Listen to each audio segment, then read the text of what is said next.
Hi, this is an Eat It Drink It how-to video all about the Gausium Phantas and Phantas Pro cleaning machine. We're going to talk you through all of the maintenance steps that you need to know how to do to keep your machine working correctly.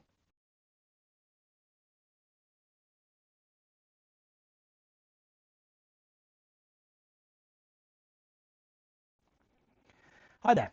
This video is all about how to maintain the sensors on the Gausium Phantas and Phantas Pro machines. As I'm sure you can imagine, the machines are absolutely covered in sensors that allow them to detect dirt and navigate their way around your premises. If those sensors get dirty, the machine's going to struggle to navigate correctly. You may find that the machine will actually stop working in its entirety. I'm going to show you where those sensors are placed on the machine and basically how to clean them. I've just got here a standard microfiber cloth. I'm not using any cleaning chemicals whatsoever. If you have got stubborn dirt on the machine, we recommend just a damp cloth. Please don't apply any cleaning chemicals to the machine at all. On the front of the machine, you'll notice that there are some sensors and cameras up here at the very top where the handle is to open the lid.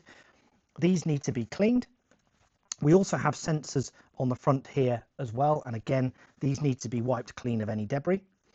At the bottom of the machine on the front, we have sensors to the left and right.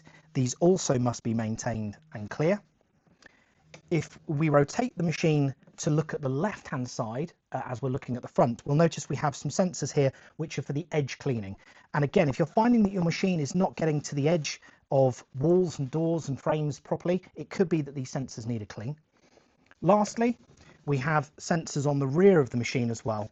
And this is obviously very important when the machine is reversing or connecting itself to its charger or workstation. So if you find the machine is struggling to put itself on charge or dock with the workstation, it's very likely you've got some dirt on the sensor. It's worth noting as well that this bizarre looking box on the top of the machine is actually the 3D LiDAR system, which is how the machine does a vast majority of its navigation. If you find that there is any dirt on that sensor at all, it does need cleaning off, but please do approach this with care, as that is without any shadow of a doubt the most expensive and most sensitive sensor on the machine. It does have a safety guard on it which should prevent any dirt and debris, but again, if it does need cleaning, feel free to give that a clean with a microfiber cloth. If in doubt, give us a call first.